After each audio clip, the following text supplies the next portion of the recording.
আসসালামু আলাইকুম। বিজনেস স্কুলের প্রিমিয়ার ক্লাসে আপনাদেরকে স্বাগতম। এতদিন আসলে আপনাদেরকে মোট লাভ নির্ণয় করার নিয়ম শেখানো হয়েছে। গতকাল একটা আম টাইপ অঙ্ক দেওয়া হয়েছিল এবং সেটার ভিডিও ক্লাসটা আপনাদেরকে দেওয়া হয়েছে, যেখান থেকে অনেকেই তাদের ভুল ত্রুটিগুলো সংশোধন করে নিতে পারছেন। তো আজকে গতকাল যেমন একটা আম অঙ্ক ছিল, আজকের অঙ্কটা একটু কাঁঠাল। হ্যাঁ, আপনারা জানেন যে আম কাঁঠাল বলতে আমি কি বুঝাই। আম বলতে আসলে সহজ বিষয়কে বুঝাই, আর কাঁঠাল বলতে একটু কঠিন বিষয়কে বুঝাই। তো আজকে একটু কাঁঠাল টাইপ মোট মুনাফা নির্ণয় করা নিয়ে আপনাদের সাথে আলোচনা করব। তো এটার কোশ্চেন কিন্তু অলরেডি আপনারা আমাদের যে গ্রুপ আছে সেই গ্রুপে কিন্তু পেয়ে গেছেন। তারপরেও আমি চেষ্টা করব যে আমার ভিডিওর সাথে যদি কোনো জায়গা থাকে সেই জায়গাটাতে কোশ্চেনটা অ্যাড করে দেওয়ার জন্য। তো চলুন শুরু করা যাক। তো দেখেন, আমি সবসময় একটা কথা বলে থাকি যে আর্থিক বিবরণী বা যে কোনো হিসাব বিজ্ঞানের যে কোনো অঙ্ক সঠিকভাবে করার জন্য সর্বপ্রথম যে বিষয়টা প্রয়োজন সেটা হচ্ছে কোশ্চেনটা ভালো করে পড়ে নেওয়া। আমি আমার ব্যক্তিগত অভিজ্ঞতা থেকে বলতেছি, আমি অঙ্ক দেখে ধরেন আমি বাসা থেকে শিখে গেছি রেওয়া মিল। হ্যাঁ, যে হ্যাঁ আমি রেওয়া মিলটা পরীক্ষাতে দিব, কিন্তু দেখা গেছে যে পরীক্ষাতে রেওয়া মিল আসছে, রেওয়া মিল করতেছি, ক পারছি, খ রেওয়া মিল মিলাতে পারছি, কিন্তু গ নাম্বারে এমন কোশ্চেন আসছে জীবনে দেখিও নাই, পারিও না। তো তখন কিন্তু আমাকে কি করতে হয়েছে, অঙ্কটা কেটে দিতে হয়েছে, কারণ আমি হয়তোবা অন্য একটা অঙ্ক করলে 10-এ 10 পাবো। কিন্তু দেখেন, এই যে আমি সময়টা নষ্ট করে ফেললাম, এই সময়টা কিন্তু আমি আর ব্যাক পাবো না। আর পরীক্ষার হলে কিন্তু প্রত্যেকটা সেকেন্ড, ন্যানো সেকেন্ড কিন্তু গুরুত্বপূর্ণ। তো এর জন্য হিসাব বিজ্ঞানের অঙ্কগুলো করার জন্য, প্রশ্নের সমাধান করার জন্য সর্বপ্রথম যে কাজটা করা উচিত, কোশ্চেনটা ভালোভাবে পড়ে নেওয়া উচিত। তো কোশ্চেনটা ভালোভাবে পড়ে নিয়ে যখন আপনি শিওর হবেন যে হ্যাঁ এখানে আপনি 10-এ 10 পাবেন, তখনই কেবলমাত্র আপনি অঙ্কটা শুরু করার জন্য ছক কাটা শুরু করবেন। ঠিক আছে? তো চলুন আমরা এখন আগে কোশ্চেনটা ভালোভাবে পড়ে নিব। কোশ্চেনটা পড়ার আগে একটা কথা বলে নিই, আমি যে কোশ্চেনটা আপনাদেরকে দিয়েছি সেই কোশ্চেনটা আপনারা যখনই যে কোশ্চেনটা দিব না, ওইটা একটু প্রিন্ট আউট করার চেষ্টা করবেন যাতে সামনে নিয়ে অঙ্কটা করতে পারেন, কারণ হিসাব বিজ্ঞানের অঙ্কগুলো সামনে থাকলে কিন্তু বুঝতে অনেক সুবিধা হয়। তো দেখুন এখানে যেটা বলছে এটা একটা উদাহরণ, কারণ এটা একটা বড় সড়ো উদাহরণ একটা বইয়ের। তো উদাহরণগুলোতে কিন্তু অনেক নিয়ম কানুন থাকে, শেখার অনেক কিছু থাকে, যার কারণে আমি সুন্দর এই উদাহরণটা বেছে নিয়েছি। তো দেখেন এখানে বলছে, আচ্ছা আরেকটা কথা আমি গতদিনও বলছি, আজকেও বলতেছি, আমরা রেওয়া মিলের যে ওপরের অংশটুকু, এই অংশটুকু অনেক সময় পড়ি না। কেন পড়ি না? কারণ আমাদের অতটা সময় নাই, কিন্তু অনেক সময় কিন্তু এখানে মোট মুনাফাটা দেওয়া থাকে, তাই এটা অবশ্যই পড়ে নেবেন। এখানে যেটা বলছে, জ্যোতি এন্টারপ্রাইজ 2013 সালের 31 ডিসেম্বর তারিখে সমাপ্ত বছরের প্রস্তুতকৃত রেওয়া মিলটি নিম্নরূপ। তারপর আমরা এক নজরে আর কি রেওয়া মিলটা দেখে নিব কি কি এখানে আছে। এখানে যদি কোনো কিছু থাকে যেগুলো আমরা বুঝতে পারি না, তো সেগুলো আমরা একটু চোখ বুলাবো। তারপরে সমন্বয়গুলো ভালোভাবে একটু পড়ে নিব, যে সমাপনী মজুত পণ্য মূল্যায়ন করা হয়েছে 5,000 টাকা, এর মধ্যে 2,000 টাকার অবিহিত মূল্য অন্তর্ভুক্ত আছে, পক্ষান্তরে প্রারম্ভিক মজুদের মধ্যে এটা আছে। তারপর বলছে ভ্যাট সহ ধারে পণ্য ক্রয়, ভ্যাট সহ ধারে পণ্য বিক্রয় এত, ব্যক্তিগত ব্যবহারের জন্য মাসিক 4,000 টাকা পণ্য গ্রহণ করেছেন, হিসাবভুক্ত হয়নি, বিলম্বিত বিজ্ঞাপনের অবলোপন, পুরাতন আসবাবপত্র বিক্রয় 5,000 টাকা বিক্রয় হিসাবে অন্তর্ভুক্ত আছে, অগ্রিম বীমা সেলামি 5,000 টাকার মেয়াদ উত্তীর্ণ হয়েছে, চালানি কারবারে প্রেরিত সকল পণ্য প্রতিনিধির 10% কমিশন সাপেক্ষে 20,000 টাকায় বিক্রয় করা হয়। তো এই ছিল আমাদের রেওয়া মিলটা। তো আপনারা জানেন যে সবার ওপরে লিখতে হয় প্রতিষ্ঠানের নাম, তারপরে লিখবেন বিশদায় বিবরণী, ব্র্যাকেটে লিখবেন আংশিক, কারণ আমরা একটা অংশ করতেছি। বিশদায় বিবরণী যে 3টা মুনাফা, মোট মুনাফা, পরিচালন মুনাফা, নিট মুনাফা, তাই যে কোনো একটা মুনাফা করতেছি, তাই আমরা আংশিক লিখব। তারপর এখানে লিখবো 2000 কত সাল, এটা লেখা আছে 2013 সাল, 2013 সালের 31 ডিসেম্বর তারিখে সমাপ্ত বছরের জন্য। অনেকে কিন্তু এখানে 31শে ডিসেম্বর 2013 হ্যান ত্যান এরকম লেখেন, এটা কিন্তু লিখতে হয় আর্থিক অবস্থার বিবরণী এবং রেওয়া মিলে বিশদায় বিবরণীতে কিন্তু আপনাকে এই সম্পূর্ণ কথাটাই লিখতে হবে। তো আপনারা জানেন যে মোট লাভ নির্ণয় করার জন্য আমাদের যে সূত্রটা এতদিনে সবারই মুখস্থ হয়ে যাওয়ার কথা। তারপরও আমি বলতেছি যে নিট বিক্রয় থেকে বিক্রিত পণ্যের ব্যয় বাদ দিলে আমাদের মোট মুনাফা বের হয়। তো যেহেতু নিট বিক্রয় থেকে বিক্রিত পণ্যের ব্যয় বাদ দিলে মোট লাভ বের হয়, এর জন্য সবার প্রথম কিন্তু আমাদেরকে নিট বিক্রয়টা খুব ভালোভাবে নির্ণয় করে নিতে হবে। তো নিট বিক্রয় বের করার জন্য সর্বপ্রথম আমরা লিখব বিক্রয়, বিক্রয়। আচ্ছা, বিক্রয় দেখুন এখানে 5 নাম্বার এন্ট্রিতে বলা আছে ক্রয় ও বিক্রয় 15% ভ্যাট সহ। আমি একটা কথা সবসময় বলছি যে ভ্যাট সহ বললে ভ্যাট বাদ দিতে হবে, ভ্যাট সহ কথাটা না বলা থাকলে ভ্যাট বাদ দিতে হবে না, ঠিক আছে? যখন সহ বলা থাকবে শুধুমাত্র তখনই বাদ দিতে হবে, কিন্তু সহ বলা না থাকলে বাদ দিতে হবে না। তো আপনারা জানেন যে বিক্রয়ের টাকা থাকে হচ্ছে ক্রেডিট দিকে, ক্রয়ের টাকা ডেবিট দিকে। দেখুন ক্রয় হচ্ছে 1,79,500, বিক্রয় হচ্ছে 2,60,000, বিক্রয় আমরা 2,60,000 টাকা দ্বিতীয় ঘরে লিখব। তো লিখলাম 2,60,000 টাকা। তো এরপর বিক্রয়ের সাথে সমন্বয়ে কোনো কাজ, আমি একটা কথা সব সময় আপনাদেরকে বলি যে আর্থিক বিবরণী করার সময় সবাই সমন্বয়ের কাজগুলো একটু আগে করে নেবেন, আর সমন্বয়ের কাজ আগে করলে কিন্তু খুব একটা ভুল হয় না। আজান দিচ্ছে, একটু বিরতি নেই। আর্থিক বিবরণী করার সময় আমি আমার স্টুডেন্টদেরকে সব সময় একটা উপদেশ দিয়ে থাকি, সেটা হলো যে আপনারা সব সময় যে কাজটা করবেন যে সমন্বয়ের কাজটা আগে করে নেবেন, কারণ সমন্বয়ের কাজগুলো যদি কমপ্লিট হয়ে থাকে তাহলে কিন্তু অঙ্কটা ভুল হওয়ার সম্ভাবনা অনেক কম থাকে। তো আমরা সমন্বয়টা একটু দেখে নিব। এখানে 1 নম্বর সমন্বয়ে বলছে যে সমাপনী মজুদ পণ্য এবং মণিহারি সংক্রান্ত ব্যাপার, এটা আসলে কোনো কাজ নাই। তারপর বলছে যে ভ্যাট সহ ধারে পণ্য ক্রয় 5,750 এবং ভ্যাট সহ ধারে পণ্য বিক্রয় 9,200। হ্যাঁ, তো যেহেতু এটা ভ্যাট সহ পণ্য বিক্রয় এবং এইটাও ভ্যাট সহ পণ্য বিক্রয়, দুইটাই কিন্তু ভ্যাট সহ, তাই যে এটাকে আমাদেরকে কি করতে হবে? অলিখিত বিক্রয়। অলিখিত বিক্রয় মানে হচ্ছে হলো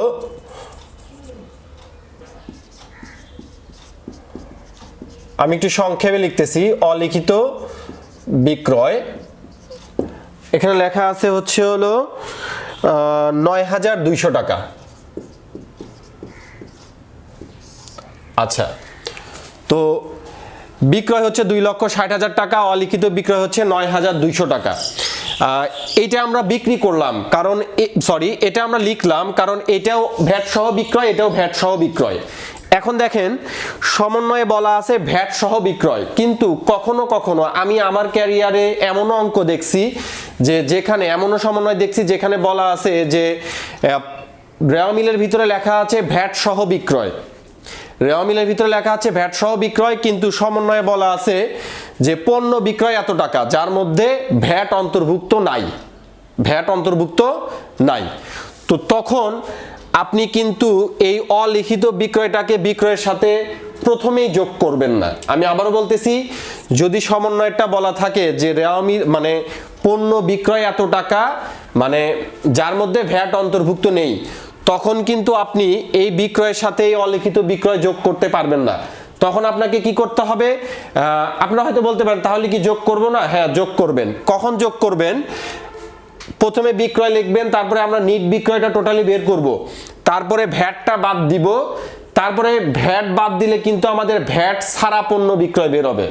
ঠিক আছে, যে ভ্যাট ছাড়া পণ্য বিক্রয় বের হবে, তারপরে আমরা এই অলিখিত বিক্রয়টা যোগ করব।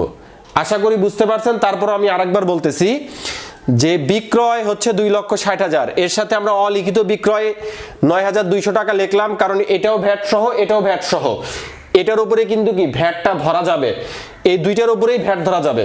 এখন দেখেন যদি অলিখিত বিক্রয়ের উপরে যদি ভ্যাটটা অন্তর্ভুক্ত না থাকতো আর তার উপরে যদি আমরা ভ্যাটটা ধরতাম তাহলে কি হিসাবটা কি হতো? ভুল হতো। যেহেতু এটাও ভ্যাট সহ বিক্রয়, এটাও ভ্যাট সহ বিক্রয়, এর জন্য আমরা ভ্যাট বাদ দেওয়ার আগেই যোগ করে দিলাম। আর যদি ভ্যাট সহ কথাটা বলা না থাকতো তাহলে আমরা এই অলিখিত বিক্রয়টা ভ্যাট বাদ দেওয়ার পর তারপরে যোগ করতাম। আশা করি বুঝতে পারছেন। তারপর যদি কারো কোনো কোশ্চেন থাকে আবারও কমেন্ট সেকশনে কমেন্ট করে জানাতে পারেন, আমি বুঝাই দেব ইনশাল্লাহ। তারপরে সমন্বয়ে বলছে যে ব্যক্তিগত ব্যবহারের জন্য এটা আসবে না, বিলম্বিত বিজ্ঞাপন এটা আসবে না, পুরাতন আসবাবপত্র বিক্রয় 5,000 টাকা বিক্রয় হিসেবে অন্তর্ভুক্ত আছে। আমি সব সময় একটা কথা বলি যে হিসাব বিজ্ঞান বাংলাদেশ, ভারত না। ভারতে কিন্তু পরকীয়া বৈধ, ঠিক আছে, আমি যতদূর জানি ভারতীয় পরকীয় বৈধ। গত পর্বে কিন্তু আমি একটা স্ক্রিনশট আপনাদেরকে দেখাইছিলাম যে এরকম একটা স্ক্রিনশট। তো দেখেন যে হিসাব বিজ্ঞান এবং বাংলাদেশ এক, ভারতের মতো কিন্তু না। এখানে একটা হিসাবের মধ্যে আরেকটা হিসাবে অন্তর্ভুক্ত থাকা যাবে না, একটা হিসাবের মধ্যে আরেকটা হিসাব অন্তর্ভুক্ত থাকা যাবে না। যেমন ব্যাপারটা ঠিক এরকম, এটা অন্য কোনো মিনিং খুঁজে বের করবেন না, এটা শুধু জাস্ট মনে রাখার স্বার্থে আমি এটা বলতেছি। যে যেমন ধরেন যে একজনের বউ আরেকজনের কাছে গেল, যা থাকতেছে, এটা কিন্তু আসলে কি অবৈধ একটা বিষয়। হিসাব বিজ্ঞানটাও ঠিক এরকম, হিসাব বিজ্ঞান তো বৈধ। দেখেন যে বিক্রয় থাকার কথা, এখানে বলছে যে আসবাবপত্র বিক্রয় আসবাবপত্র থেকে বাদ যাওয়ার কথা, কিন্তু এটা ভুল করে বিক্রয়ের মধ্যে অন্তর্ভুক্ত করা হয়েছে, তাই আমাদেরকে বিক্রয় থেকে বাদ দিতে হবে। এখানে কি বলছে, সরি, পুরাতন আসবাবপত্র বিক্রয় 5,000 টাকা বিক্রয় হিসেবে অন্তর্ভুক্ত আছে। তো যেহেতু আসবাবপত্র বিক্রয় বিক্রয়ের মধ্যে অন্তর্ভুক্ত আছে, সেহেতু আমাদেরকে এটা বিক্রয় থেকে কি করে দিতে হবে, বাদ দিয়ে দিতে হবে। কারণ হিসাব বিজ্ঞানে একটা হিসাবের মধ্যে আরেকটা হিসাব অন্তর্ভুক্ত থাকা যাবে না। ঠিক আছে, তো এখন আমরা কি করব, আসবাবপত্র বিক্রয়টা কি করে দিব, বাদ দিয়ে দিব।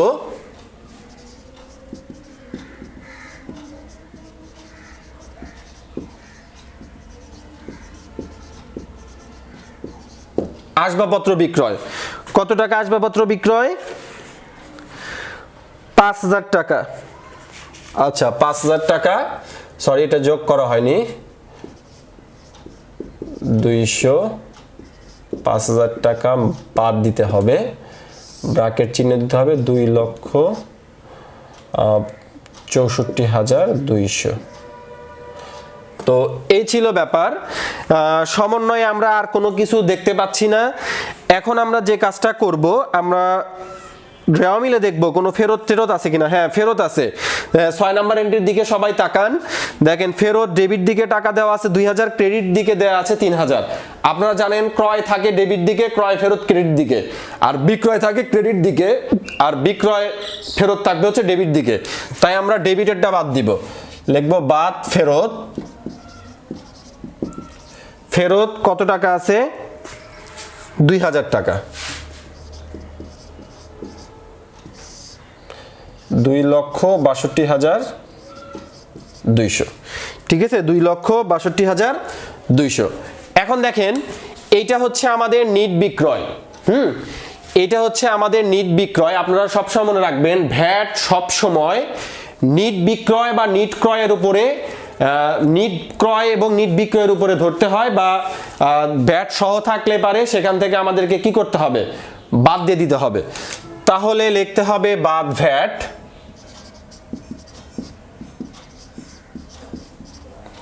বাদ ভ্যাট কত টাকা ভ্যাট, এটা কিভাবে বের করবেন।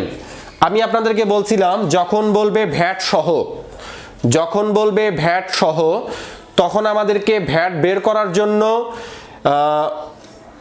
115 দিয়ে ভাগ করে 15 দ্বারা গুণ করতে হবে। অনেকেই গতকাল আমাকে কোশ্চেন করছেন যে 115 দিয়ে কেন ভাগ আর 15 দ্বারা কেন গুণ। এখন দেখেন একটা সম্পূর্ণ বিষয় বলতে কিন্তু 100 বুঝায়। এই যে 2,62,200, এটা কিন্তু দুইটা বিষয়ের সমন্বয়ে গঠিত, একটা হচ্ছে বিক্রয় আর একটা হচ্ছে ভ্যাট।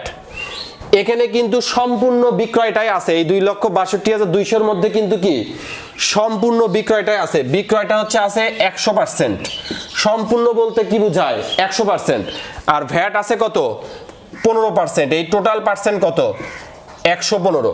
হ্যাঁ, তো দেখেন এখন যদি আমরা এই টাকাকে 2,62,200-কে 115 দ্বারা ভাগ করে 15 দ্বারা গুণ করি, তাহলে বের হবে হচ্ছে ভ্যাটের টাকা। আর 115 দ্বারা ভাগ করে যদি 100 দ্বারা গুণ করি, তাহলে বের হবে বিক্রয়ের টাকা।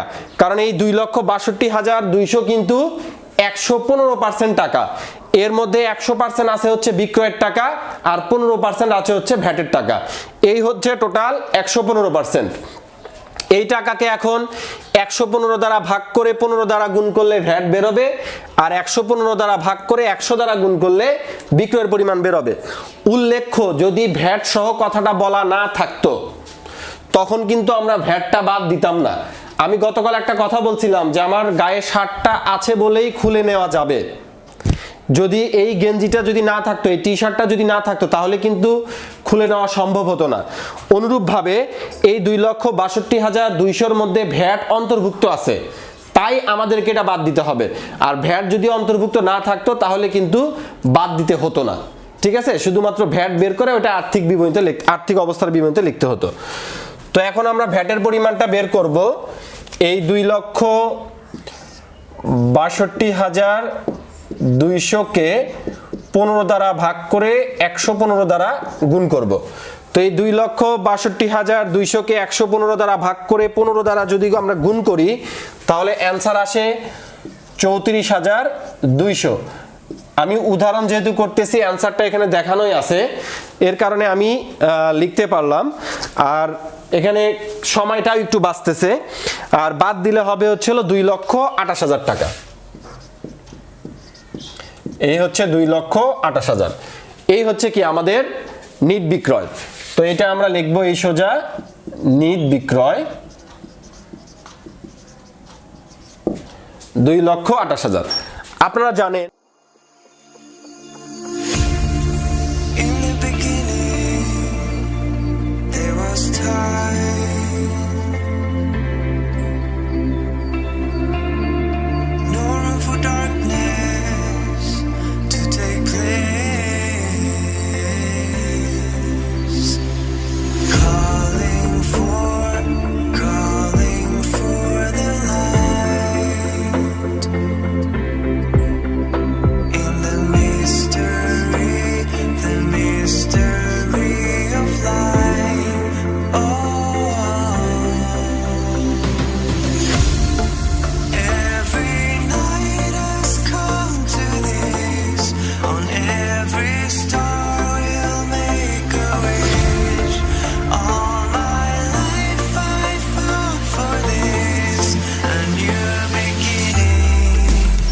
আপনারা জানেন যে নিট বিক্রয় থেকে আমাদেরকে বিক্রিত পণ্যের ব্যয় কি করতে হয়? বাদ দিতে হয়।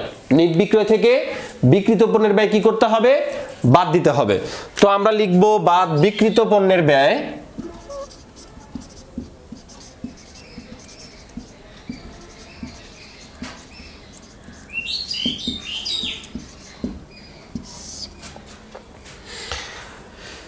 ঠিক আছে। তো অনেকক্ষণ হয়ে গেছে, আমি ফ্যান অফ করে দিয়ে ভিডিওটা করতেছি, কারণ গরিব মানুষ এসি টেসি কেনার টাকা পয়সা নাই। তো আপনারা চাইলে একটু নড়ে চড়ে বসতে পারেন, এটা ওটা একটু খেয়ে আসতে পারেন, তবে সেফুদার মতন কিছু খায়েন না আবার, তাহলে কিন্তু আবার অঙ্ক আর কিছু বোঝা সম্ভব হবে না, ঠিক আছে? একটু হালকা পাতলা নাস্তা করে নিতে পারেন। আচ্ছা, তো বিক্রিত পণ্যের ব্যয় নির্ণয় করার জন্য আমাদের যে সূত্রটা, সেই সূত্রটা হচ্ছে হলো প্রারম্ভিক মজুদ যোগ নিট ক্রয় যোগ প্রত্যক্ষ খরচ বাদ সমাপনী মজুদ। তো এর জন্য আমাদেরকে প্রারম্ভিক মজুদটা লিখতে হবে। অনেকেই গতকাল আমাকে কোশ্চেন করছেন যে আপনি যে শীটের ভিতরে লিখছেন যে প্রারম্ভিক মজুদ পণ্য বাদ প্রারম্ভিক মনিহারি, এটা বাপ জন্মেও দেখেন নাই। এর জন্যই কিন্তু আমি এই অঙ্কটা খুঁজে বের করছি। তো দেখেন, আমরা সর্বপ্রথম প্রারম্ভিক মজুদ পণ্যটা লিখব। আমি একটু সংক্ষেপে লিখতেছি মজুদ। আচ্ছা, কত টাকা দেয়া আছে প্রারম্ভিক মজুদ? দেখেন, রেওয়া মিলের এন্ট্রি নাম্বার 4, 35,000 টাকা। এটা আমাদেরকে প্রথম ঘরে লিখতে হবে, কারণ এর সাথে কাজ আছে। কাজটা কি এখানে বলছে? দেখেন, 1 নাম্বার সমন্বয়, ভালোভাবে খেয়াল করবেন। সমাপনী মজুদ পণ্য মূল্যায়ন করা হয়েছে 50,000 টাকা, কিন্তু এর মধ্যে 2,000 টাকার অব্যবহৃত মনিহারি অন্তর্ভুক্ত আছে। এটা সমাপনী মজুদের মধ্যে অন্তর্ভুক্ত আছে, তখন সমাপনী মজুদ পণ্য থেকে বাদ দিব। আবার এখানে বলছে পক্ষান্তরে প্রারম্ভিক মজুদের মধ্যে 1,000 টাকা মনিহারি অন্তর্ভুক্ত আছে। ওই যে আগেই বলছি, হিসাব বিজ্ঞানে একটা হিসাব থেকে একটা হিসাবের মধ্যে আরেকটা হিসাব অন্তর্ভুক্ত থাকা যাবে না। তাই আমরা কি করব, যেহেতু প্রারম্ভিক মজুদের মধ্যে প্রারম্ভিক মনিহারি অন্তর্ভুক্ত আছে, তাই আমরা প্রারম্ভিক মজুদ থেকে প্রারম্ভিক মনিহারি বাদ দিয়ে দিব। কত টাকা? 1,000 টাকা।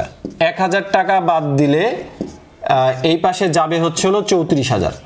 আচ্ছা, গতকালকে যেন আমাকে কোশ্চেন করছেন যে ঘরের ব্যাপারটা বুঝেন নাই, যে কোন ঘরে কি কাজ হবে। আমি আবারও একটু বলতেছি, প্রথম ঘরের কাজটা হচ্ছে যোগ বিয়োগ করার জন্য।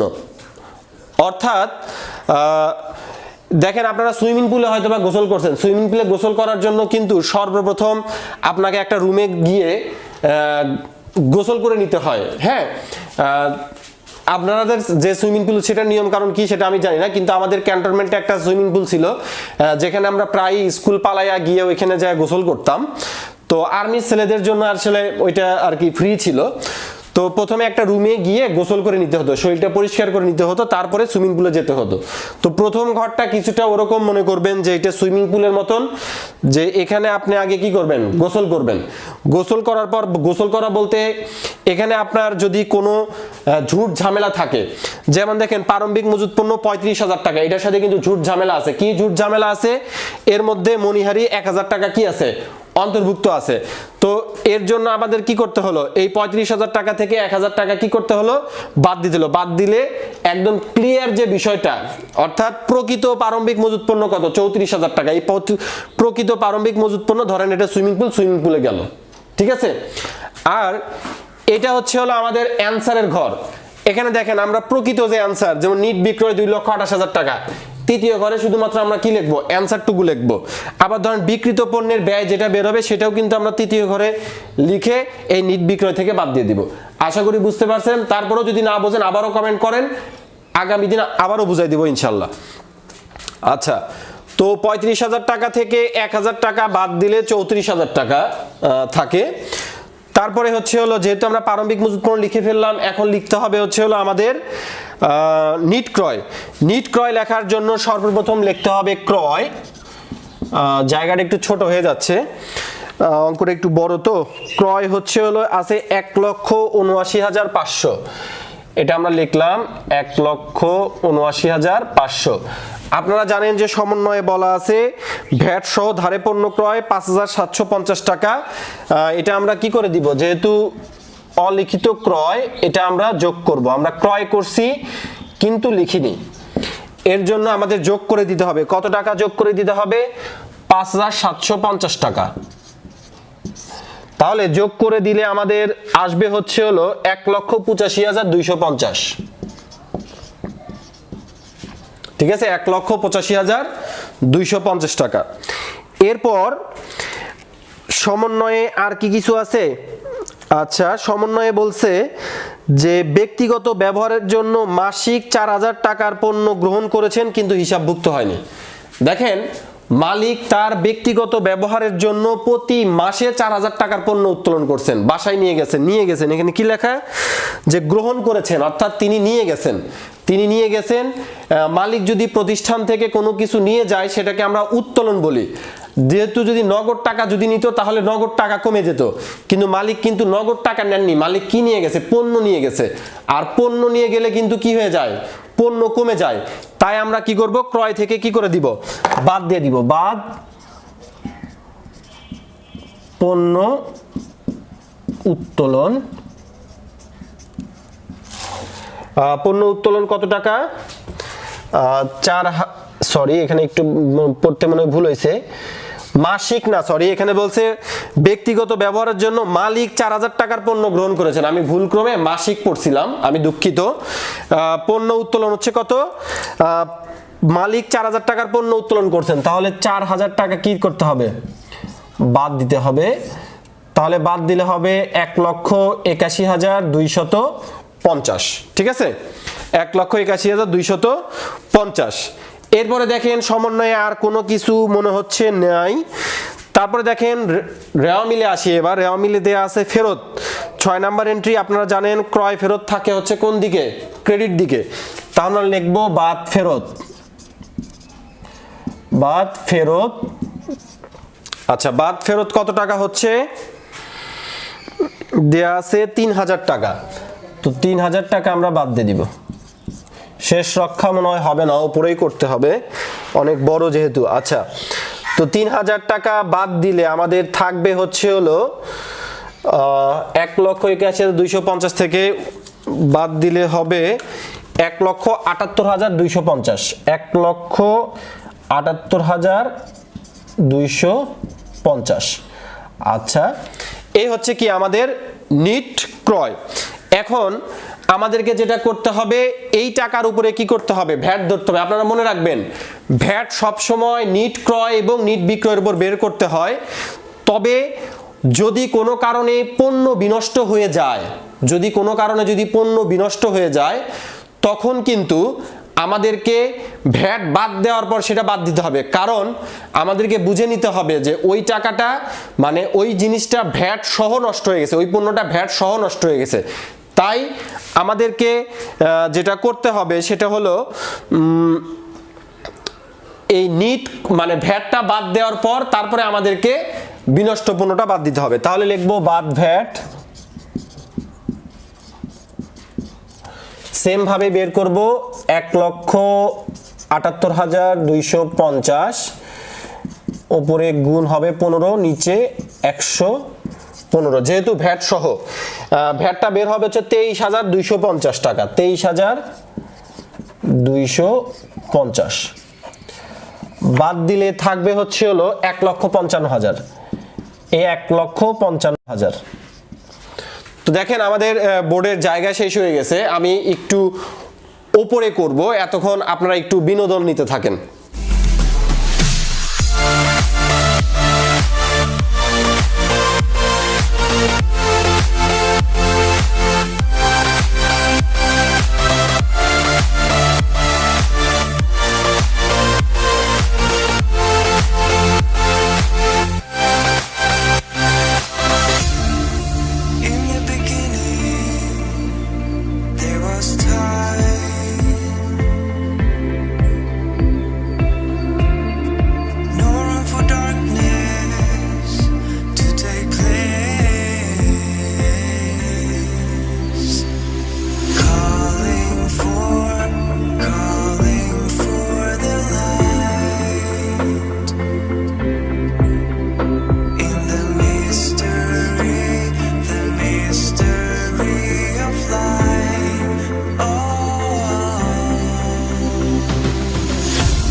আপনাদের বিনোদন নেওয়া মনে হয় হয়ে গেছে, আমারও কাজ শেষ হয়ে গেছে। এটা ছিল আমার একটা ভ্রমণের ভিডিও, তো আশা করি সবার ভালো লাগছে।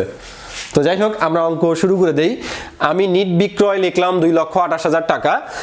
আপনারা ভেবে নেবেন যে এখন আমি এখানে যে জিনিসগুলো লিখবো এটা আসলে এখানে নিচে হতো, সেইটা অ্যাকচুয়ালি লিখতে হচ্ছে এখন এখানে।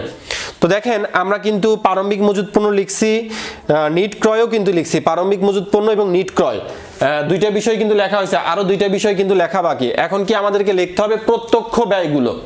হ্যাঁ, প্রত্যক্ষ ব্যয় আমরা নিচে লিখতাম, এখানে লিখবো।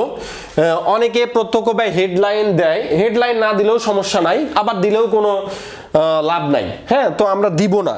তো দেখেন প্রত্যক্ষ ব্যয় বলতে বোঝায়, আমি কিন্তু প্রথম যে শীটের ভিডিওটা আপনাদেরকে দিছিলাম সেখানে কিন্তু প্রত্যক্ষ ব্যয়ের একটা বিশাল লিস্ট দিছিলাম এবং সেটা বুঝাই দিছিলাম। তো এখন আমরা লিখব সেই প্রত্যক্ষ ব্যয়গুলো। তো প্রত্যক্ষ ব্যয় কোনগুলো আমি আবারও একটু আপনাদেরকে মনে করাই দিচ্ছি, সেটা হলো ক্রয় করতে এবং উৎপাদন করতে আমাদের যে ব্যয়গুলো হয় সেগুলোই হচ্ছে কি প্রত্যক্ষ ব্যয়। তো দেখেন ক্রয় সংক্রান্ত উৎপাদন সংক্রান্ত ব্যয় আমরা আগে সবার প্রথমে দেখব সমন্বয়ে কোনো কিছু আছে কিনা। এখানে বলছে চালানি কারবার, তেমন কোনো কিছু দেখতে পাচ্ছি না। নাই, আমাদের সমন্বয়ে কোনো কিছু নাই। রেওয়া মিলে দেখব নগর শুল্ক খরচ। আমি কিন্তু ওই ভিডিওতে বলছিলাম নগর শুল্ক খরচ কি, আমি একটা শর্টকাট একটা ট্রিক্স দিছিলাম যে রপ্তানি শুল্ক বাদে সকল শুল্কই প্রত্যক্ষ খরচ, সকল শুল্কে আমাদেরকে এখানে লিখতে হবে। তো আমরা লিখে দিব নগর শুল্ক।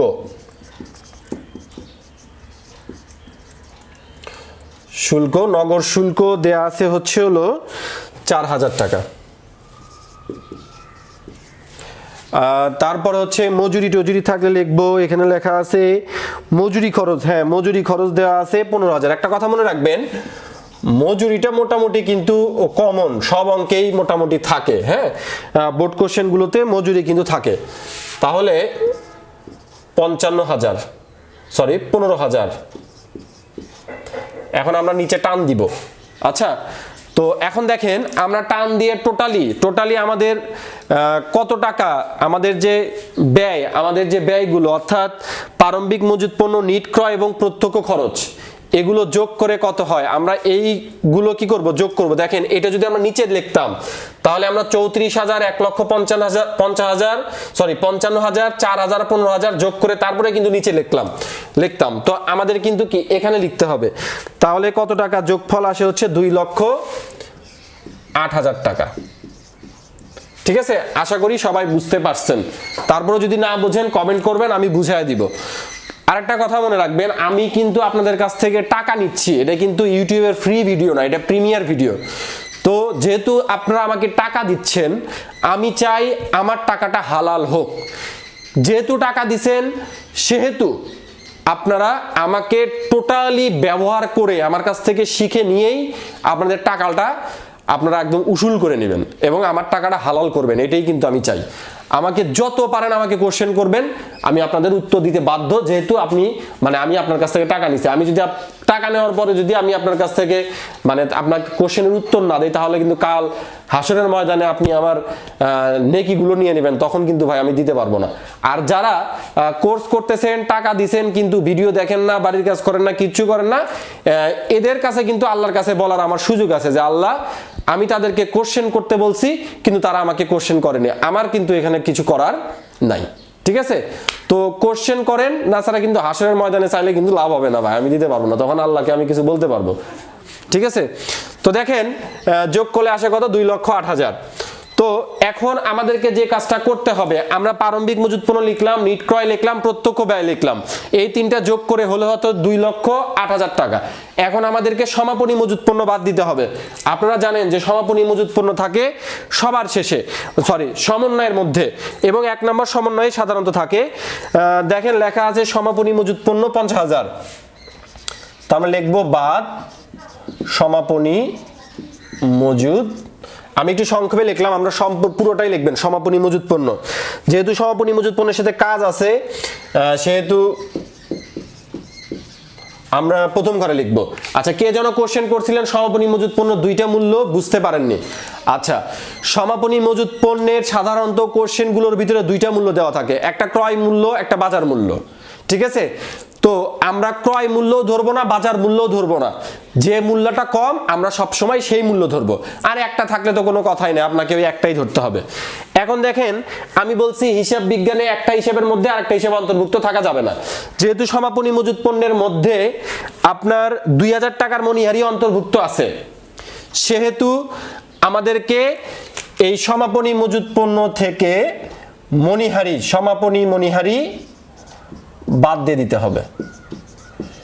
সমাপনী মণিহারি আপনারা কিন্তু পুরোটা লিখবেন, আবার ওই লেখেন না, তাহলে কিন্তু পরীক্ষাতে মার্ক পাবেন না। এখন আমাদের টোটাল বেরোলো কত, 48,000 টাকা। আমাদের প্রকৃত সমাপনী মজুত পণ্য কত, 48,000 টাকা। আশা করি সবাই বুঝতে পারছেন। ঠিক আছে, তো আচ্ছা, আমি যে কথাটা বলতে চাইলাম, এই যে দেখেন প্রারম্ভিক মণিহারির কাজ, সমাপনী মণিহারির কাজ, এইটা কিন্তু খুবই গুরুত্বপূর্ণ একটা বিষয়। অনেকেই আমরা বুঝি না যে এই যে প্রারম্ভিক মজুত পণ্য কি হবে আর প্রারম্ভিক মণিহারি কি হবে, সমাপনী মণিহারি কি হবে। হ্যাঁ, এটা কিন্তু এই অঙ্কটার কিন্তু আপনারা আমাকে মনে করাই দিবেন। এই অঙ্কটার কিন্তু আমি আবার আপনাদেরকে মোট পরিচালন লাভ, নিট লাভ পর্যন্ত কিন্তু এই অঙ্কটা আমি আপনাদেরকে শেখাবো, কারণ এটাকে শেখার মতন কিন্তু অনেক কিছু আছে। আমি আমার অফলাইন স্টুডেন্টদেরকে কিন্তু এই অঙ্কটা করানো দিয়েই কিন্তু অঙ্কটা কি করি, শুরু করি। তো এখন আমরা যে কাজটা করব, আমাদের প্রারম্ভিক মজুত পণ্য নিট ক্রয় এবং প্রত্যক্ষ ব্যয় যোগ করে হয়েছে হচ্ছে কত, 2,08,000। আপনারা জানেন যে বিক্রিত পণ্যে ব্যয় নির্ণয় করার সূত্র কি, প্রারম্ভিক মজুত, নিট ক্রয়, প্রত্যক্ষ খরচ, এই তিনটা যোগ করতে হবে। আর এই যে সমাপনী মজুত পণ্য 48,000 টাকা, এটা বাদ দিতে হবে। তাহলে 2,08,000 টাকা থেকে 48,000 টাকা যদি আমরা বাদ দেই, তাহলে আমাদের হয় হচ্ছে হলো 1,60,000 টাকা, 1,60,000। তো এই 1,60,000 টাকা যদি আমরা বাদ দিই, আমাদের অ্যান্সার হবে হচ্ছে হলো 68,000 টাকা। এই 68,000 টাকাই হচ্ছে আমাদের সেই কাঙ্ক্ষিত মোট মুনাফা। আশা করি সবাই বুঝতে পারছেন, ঠিক আছে? তো যারা যারা বুঝতে পারছেন তাদের তো সবাই আমরা একসাথে বলি আলহামদুলিল্লাহ। আর যারা বুঝতে পারেন নাই, আমারে কল দেন, আমারে মেসেজ দেন। কলটা একটু পরে দিবেন, চেষ্টা করবেন যে গ্রুপে আর কি কমেন্ট সেকশনে কমেন্ট করার কাজটা করবেন। আর বাড়ির কাজটা কিন্তু সবাই করবেন।